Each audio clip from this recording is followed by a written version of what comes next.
All right, guys. This is Dave Kemble in the Department of Kinesiology. Just finished up my 14th year now, and I'm going to talk to you guys today about trying to stay fit while you're at the house in quarantine. Hopefully, some of these things are going to be lifted pretty soon. We'll get back to our gyms if you have a gym membership, but if not, I'm going to try to give you guys some options of how to stay moving, keeping your sanity, trying to have some normalcy with in what you do. So if fitness is part of your life, and even if it's not part of your life, I hope today will give you some ways to kind of get you motivated, if not. So why do we want to be fit, or why do we want to move in general? So our basic public health recommendations suggest that we should be getting about 150 minutes a week of moderate physical activity. How does that get broken down? Typically speaking, it gets broken down into about 30 minutes a day, 5 days a week. You don't have 30 minutes at a time. You can do this in short blocks, as short as 10 minutes, if you will. But maybe 15 in the morning, 15 at night. And if you're like us, we have two. I don't know where my other one is, but we have two new black labs, and so they keep us pretty busy, and we're outside a lot with them. So that that could be part of your physical activity. And other parts of that public health recommendations also talk about 2 to 3 days per week of bone and muscle strengthening activity. So a lot of what I show you today is going to be related to that. How do we strengthen our muscles, strengthen our bones? Now, you look around. I'm not going to pan the computer around, but you look in here, and I've got a garage gym set up. You probably don't have that, and that's okay. In fact, I do a lot of youth weightlifting, and when we were shut down in the month of April, a lot of the parents were asking me, hey, do I need to go out and buy bars? Do I need to go out and buy dumbbells? Well, the answer that I gave them was always no. I believe you can figure out ways of creating the implement that you need for the resistance that you desire. As far as sets and reps go, don't worry so much about that. Like if you're someone that typically goes to a gym and you have a certain weight that will elicit, 6 reps per set, or 8 reps per set, or 10 reps per set, don't worry about that. With a lighter implement, you may in fact just do more repetitions, and that's fine. This may not be a time for building a lot of strength, but it's a time that you can maintain and build in some different aspects to what you're doing. Those of you that are commenting right now, I can't see those, but I am going to take a moment when I get finished up, and I'll try to address some of those questions. And one other thing that I strongly recommend is having a partner with you. Hold yourself accountable. And one of the ways that you could do that at your house is to include your family. Here you can't see my son, he's actually behind me. Slide over there for me, Charlie. But I've got my wife, my wife Katie, my son Charlie, and my daughter Gray. My son is 10 years old, my daughter is 6 years old, and one of the questions you may be asking, well, can they lift weights, or can they work out? And the answer is absolutely yes. If your son or daughter goes out and runs or sprints in any type of sport, or just on the playground, every time he or she's making ground contact, they're putting about 6 or 7 times their body weight on that one foot. So, if they're body weight squatting, that's absolutely safe for them to do. So don't be concerned with that. My message I typically tell most parents is your son or daughter is ready to lift weights when they can follow directions. If they can do that, and they can have an appreciation for what we're doing and have a little bit of focus, they can absolutely do it. But get your parent, your family involved. Maybe get a neighbor involved, and do it in your driveway or something like that outside. As far as cardiovascular health goes, get out and ride your bike. Gray, Charlie, how many bike rides have we taken during this quarantine? About 15 a day. About 15 a day. Maybe not quite 15 a day, but we've definitely about 2 or 3 a day. Now that's probably about accurate. That we've taken, with the dogs, we take walks with the dogs, we take family walks. But just get out and try to have some normalcy in what you're doing. So I'm going to try to address a couple of these questions that I'm seeing right now. Maybe there's not. Maybe these just Thanks, Dr. Z. All right, most of these are just, I guess, some likes coming in here. So I'm going to show you a couple of body weight exercises, and then I'm going to come up and give you guys some different ways of adding some implements. And that's my, our other dog, Lucy, coming into the picture now. So with a body weight exercise, the basic concept here is the longer you make your body, the harder that exercise becomes. To make an exercise easier, make your body shorter. And we're going to demonstrate that here as a family here. So I'm going to have my son Charlie come out here, and I want him to do a couple push-ups for me. Okay? Just do 2 or 3, buddy. And so right now, good. And then hold that up position. Hold that up position. So he's made his body as long as he can here because his feet are flat on the ground, the toes are flat on the ground, and then his hands. So he's made his body long. All right, hop out. Get out of there, buddy. All right, Mom, come over here and show us a modified push-up. I'm going to show you a couple different ways of doing modified push-ups as well. So Katie here is going to make her body shorter by putting her knees down. So instead of having her body as long as possible, she's actually shortened her body by going to the knee. And that makes that push-up a lot more doable for individuals. There's other ways you can hop up. There's other ways of doing something like a push-up that makes it even harder or maybe a little bit easier. So with the push-up being an upper body exercise, if I take my weight and take it off of my upper body and put it more in my legs, that becomes easier. So Greg, can you come over here real quick? I need you guys to hop up if you don't mind. Actually, Greg, you can do it right where you're at. Put your hands here, Greg. Hop up. Put your hands right here and go down and do a push-up for me. Put your hands there, walk your feet back, and then bend your elbows and go all the way down and then push up. Fantastic. That's amazing. Good job, Greg. And so what we did is we elevated her hands, and by having her hands elevated, she was putting more of her body weight in her lower half, and so it's taking it off of the arms. We could go the opposite direction, and we could elevate our feet and put more of our weight on our upper body, and we could do a push-up like that. Do I have a volunteer that wants to do that? You want to try that one, Charlie? So your feet would be up there. Let's see if you can do this. There it is. Very good. That's really good. You want to try that one too? That's going to be tough. Do it on this one, baby. Yeah, why don't you come over here on this one? This is a little bit shorter. And I'm going to come underneath you and just help you just a little bit if you need it. All right, so let's get your hands down. We'll put your feet up here a second. All right, very good. Oh, that's perfect. All right, now bend those elbows. And come up. That's it. Very good. Very good. All right, feet down. Very good. Very good. Fantastic. So again, that's a basic push-up progression where we started by hands and feet on the ground, the long body, and then we shortened the body with the knees on the ground. And then we made them even easier, and so we did like wall push-ups or just with your hands elevated wherever. That could be in a chair, that could be on a countertop, that could be on the wall even if that's where you're at. So you want to find a resistance that matches where you're at and do that. You know, how many sets or reps, and I don't get too bogged down with that.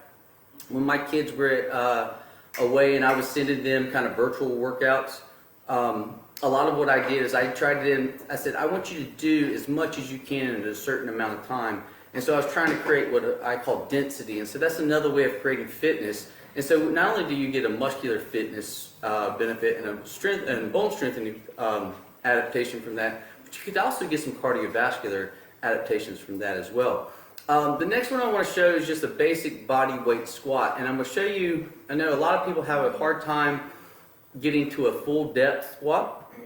And so I'm going to show you a way that it may be able to modify that so you're able to get to that position. So, Charlie, can you come out here for me? And just with your arms straight out in front of your body. I actually want you to turn and face that way. Not too much, just a little bit right there. That's perfect. Arms straight out. This is obviously unrehearsed, so we're flying through this as we can. Square your feet up. Put that left foot down. This way, just a little bit. Put that left foot forward. There you go. All right, and do about 5 bodyweight squats, real slow. And you can see Charlie's got a ton of mobility. Most kids do. If they're prepubescent, go down and sit down the bottom of that squat for me. And you can see that hip crease goes way below, and he's still able to keep thoracic extension right through here. And stand up for me. Perfect. All right, and so that may not be, I'm not sure who all we're talking to here, but that may not be the case for you. And you need a modification in order. You may not go all the way where your hip crease goes below the top of your knee, but you may try to at least get to parallel so that upper leg, that thigh or your femur, is parallel to the ground.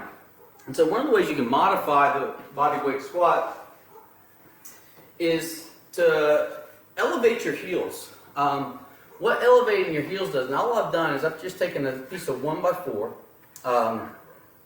something at least half an inch, 3/4 of an inch, or a full inch. This is probably 3/4 of an inch if it's a 1x4. But this elevates the heel some, and so what that does is it actually starts you in a little bit of plantar flexion, and then it gives you more range of motion for dorsiflexion while you do that. So it looks like two of my volunteers are they're wrangling dogs right now, so I'm going to demonstrate this one.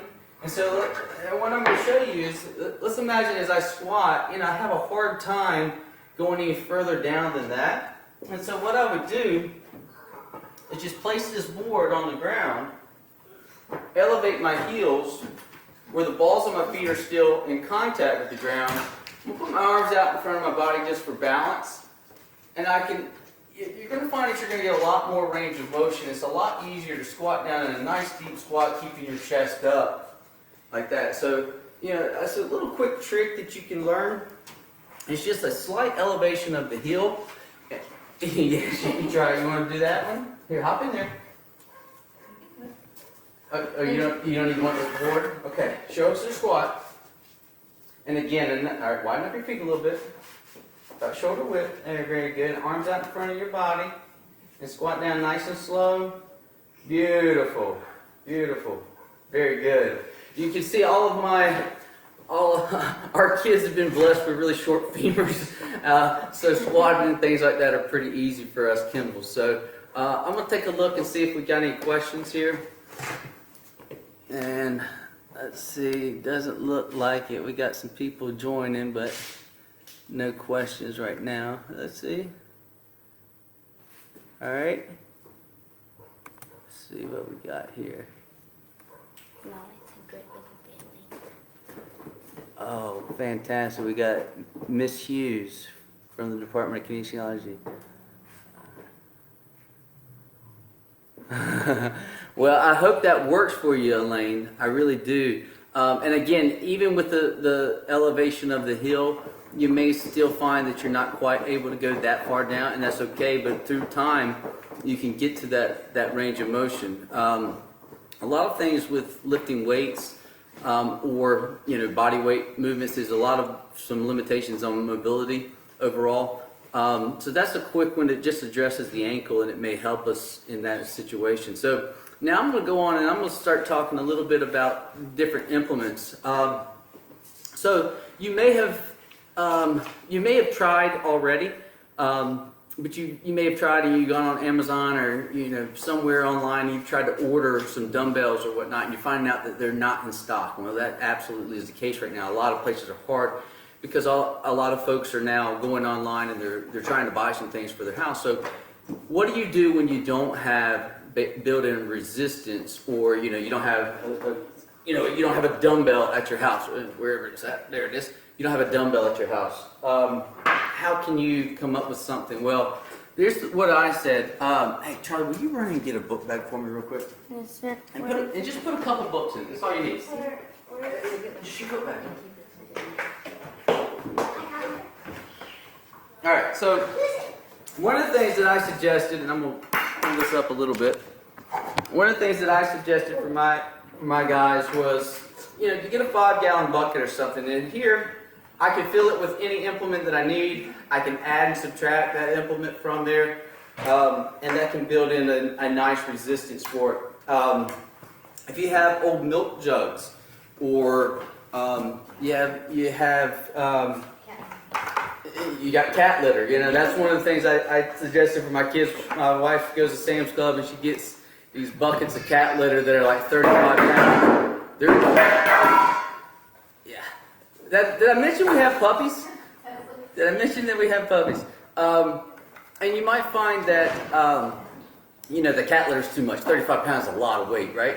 So you could do other things. So you may have you have a book bag, or just a gym bag, or just a duffel bag, whatever you got. You could fill that up with some type of couple books or something like that. Come on out here, Charlie. And Charlie's going to demonstrate a squat where he's got a book bag on his back. I want you to turn the other way for me. Face that way. Back up a little bit. There you go, right there. I think you're good. And show us a couple squats. Put those arms out in front of your body for balance. And squat. And again, you didn't have to go out and buy anything for this.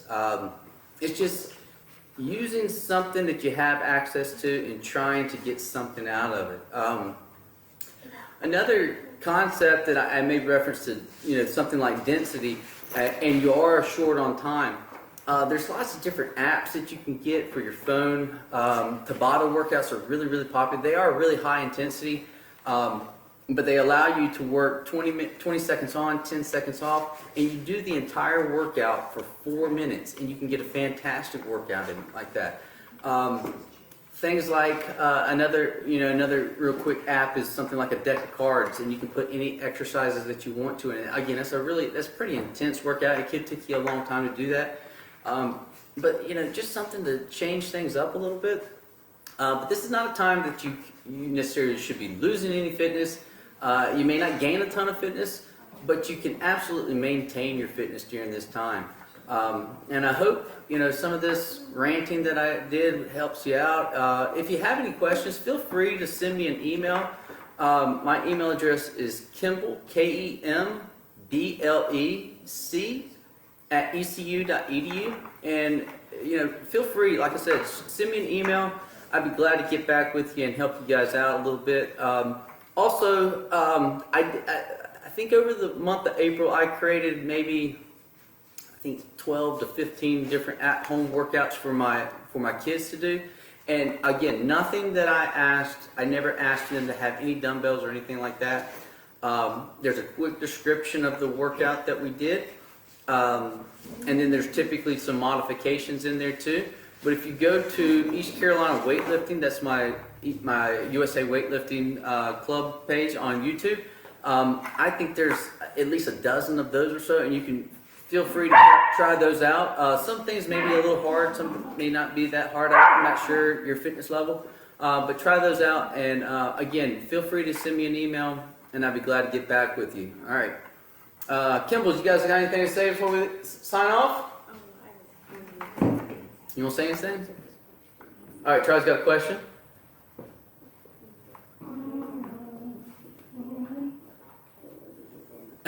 So Charlie just asked me a question. It's really kind of related to weightlifting. So, if you can't keep posture. So when you're squatting, okay, I'll answer your question next. So it doesn't really happen when he squats so much, but there's times where he'll pick up something and he'll kind of lose his focus and around his back. And so we're talking about posture. I use that concept a lot, and what we do is we talk a lot about posture and keeping a good upright posture when we do things. So things like for your lower back or your thoracic extensors, if you will. Laying here on the ground, and here's a real easy one to do, and this is a good starting point. Greg, will you tilt that down just a little bit for me? Just a little bit. Fantastic. And I can sit right there with my forearms like this, and this is actually engaging my lower back, but it's not that taxing because my forearms are supporting that. And so with progression, I can come in like this and do trunk lifts. Greg, please don't kick me in the face. And again, if I make my body longer, arms here, adds a little bit of resistance to that movement. So that's a lower back exercise. So a lot of people struggle. It's one of the primary reasons that we miss work is lower back injuries and whatnot. Go ahead and move that for me. So that's a good exercise to work on those erectors of our thoracic and our lumbar spine. Gray, you had a question? You can ask it out loud. You don't have to whisper it. You can say hi to Aunt Sally. I think your Aunt Sally is watching right now. You want to say hi? Hi, Aunt Sally. Hi, Aunt Sally. Thanks for tuning in. Mom, do you have a question? I'm good. Well, again, now, this is one of the things I tell in my class all the time. When I talk to my students, they, to really and truly, they say they're busy, but they really have kind of an infinite amount of time most of the time, maybe not right now. But my wife works 40 hours a week. Yeah, obviously we got 2 kids. She's got to deal with me. She's got to deal with those 2 dogs, right? So time's tough. So Katie, how do you go about working fitness into your daily routine? You don't have to be on camera if you don't want to be. Okay. Yeah. Well, honestly, right now I've actually got dinner going, and much with the Tabata workouts, I'll do, a couple of Tabata and then go in, flip the chicken, do whatever's in the oven. Meeting friends, having accountability is really good. But yeah, it's really kind of figuring out ways to fit it in between their schedules. They do school in the morning and then fitting in work and things like that. It's really just finding small moments where I could get things in, and then obviously, working with you as well. Yeah, and my wife works in mental health, so I've really struggled being at home and not being on a typical schedule that I normally am. And there'd be times Katie will just tell me, she goes, go in the gym, go work out, go for a walk or something like that. It helps me kind of clear my mind, and keeps me sane too. So, finding ways to incorporate fitness into your daily life. We talked a little bit about the physiological benefits of it, but the psychological and the mental health aspects of it are really important, especially right now. So, okay, if we don't have any other questions, maybe we do. Let me scroll down. Or yes, you can pick up dogs. Sally, yeah, that's a good workout, especially as they continue to grow, and they definitely do. I hope everyone can hear me, Dr. Z. And Katie's brother says, hi, Kemble. Well, hello. All right, if we don't have any other questions, we're going to sign off because I think I've gone over. Mac's going to kill me by about 22 minutes. But again, my email address, KembleC, KEMBLEC, @ecu.edu if you have any questions. Thanks a lot, guys. Yep. End it. Whoa. You didn't tell me you were going to Did I do okay? Sorry, everyone. Yes.